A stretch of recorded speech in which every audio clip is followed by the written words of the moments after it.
These are two patients with refractory widespread Mets, and each of these dots on the person's skin are tumors. And in this clinical trial, they injected two of the tumors on this lady. She's a 32-year-old woman. They injected two, and then you can see after vaccinia, it's not pretty, but all the tumors have been destroyed. Not only the tumors that were injected, but all of the tumors. So what she saw was a complete regression of all of her tumors on her arm. And we saw the same thing in the bottom, which was an older man who had tumors in his head, his scalp, when the two tumors that were injected regressed, but also tumors that were not injected. So that shows that the virus is not only able to infect the tumor it was injected into, it's able to spread to other tumors and destroy them also, which no other treatment has been able to do. This is a clinical trial that we were involved in Asia a couple of years ago, and this is a PET CT scan. So the colored pictures on the right are PET scans, and what you'll notice is this bright white light, and that's the tumor, and that shows how active the tumor is, how fed it is.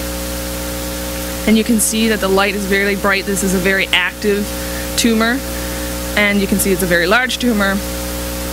And in addition to this tumor, this patient also had another mass in their neck. So we treated the tumor in the liver. This is a tumor in the liver. We also treated the tumor in the neck. What you can see is that after virus treatment in the PET scans, the light in the tumor goes out. So the tumor stops being metabolically active. You also see that it's a lot smaller, and you can see from the neck tumor also regressed. So this was a great response in this patient. And you can also see that in the time before his treatment, he was actually quite ill. His weight had dropped significantly, and then in the time post-treatment, he was feeling better, he was gaining weight. So we had a really nice response in this patient. So that's great. We have one oncolytic pox virus. That virus actually is now moving into phase 1, phase 2 clinical trials in the US and in Canada. But what about the patients that this virus doesn't work for? It would be great to have other pox viruses kind of in the gate. And one of the ones that I've worked on is a virus called myxoma virus. It's a funny little virus in that it only infects one species, and that's the European rabbit. And this is my friend, the European rabbit, after he gets myxoma. It's a lethal disease, much like smallpox was in humans. A single PFU of myxoma can kill a rabbit in about 5 days, 5 to 7 days. So it's a pretty hot agent. But in humans, it does nothing. It's actually the virus that was released in Australia to try to control the rabbit population, and it worked really well. It killed 99.8% of all rabbits.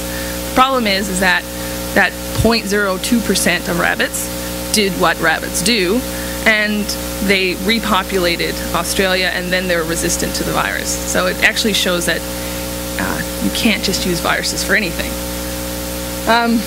What makes it a great oncolytic is that we know its whole genome. It's been genomes and sequenced. We can pick apart the genes. It only infects rabbits, so it has no ability to infect humans, whereas vaccinia can infect humans. And we've never seen the virus, so we don't have any immunity to the virus.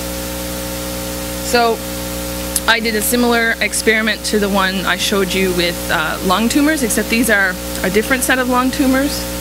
This is a metastatic melanoma to the lung, and it doesn't show up very well, but what the top graph shows is the number of tumors in untreated mice versus the number of tumors in treated mice.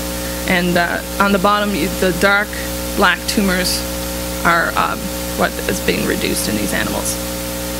So great, you can cure some lung cancer. What about brain cancer?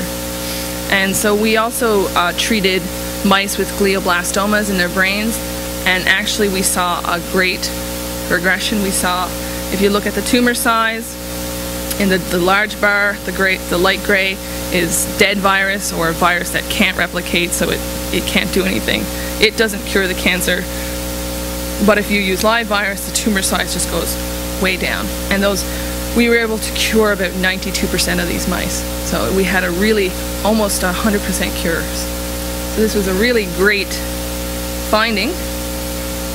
And then these are just some of the pictures showing that these were pretty large tumors. If you look at the live virus day 14, you see this huge green blob.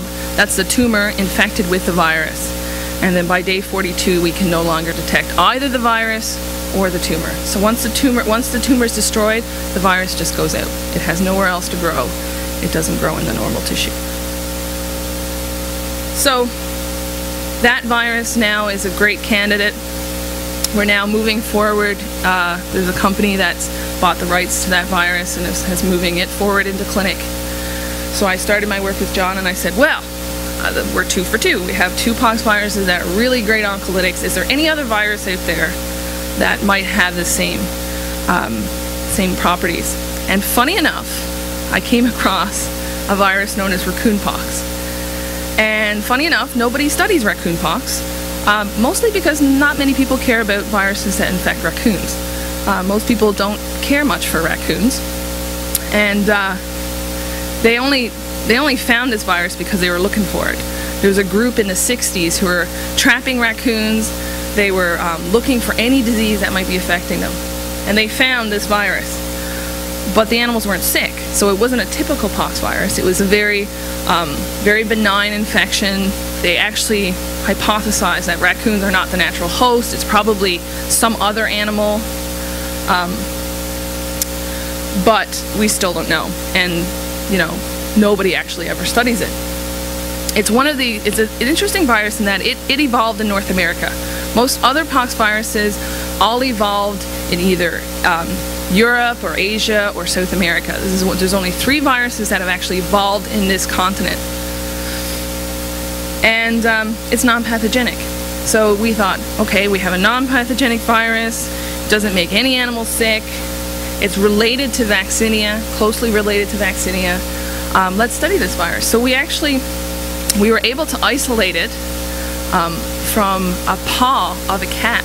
There was actually a cat in southern Ontario who came to the vet, had a little sore on its paw, and the vet couldn't figure out what it was. Tried antibiotics didn't work, tried everything, and eventually they were so scared of what this might have been that they actually amputated the toe, like the first little claw from the cat. The cat's fine. They sent it to my former boss, who was a pox virus expert, and he looked at it and he said, yeah, it's an orthopox. And he did all the genetic manipulation to determine what virus it was, and it was raccoon pox. And it doesn't make any sense because it shouldn't infect cats, and we looked at raccoons in Canada, and no raccoon in Canada has ever had raccoon pox. It was discovered in the US, in Maryland. So we still don't really know where it got it from. The cat was fine. He's living his whole life, and we have this isolate.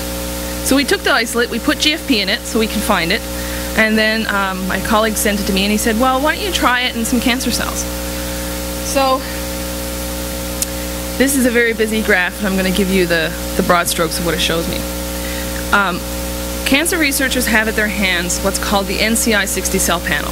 It's from the National Cancer Institute in the US, and it's a group of 60 cell lines from different humans with cancer. And people use it to test new therapies. They use it to test new drugs. They use it to figure out what's going on in cancer cells. So I had a student who took these cells, grew them up, and infected them with raccoon pox. And if the virus grew, then we said it was permissive. And if the virus can grow, it'll kill the cell.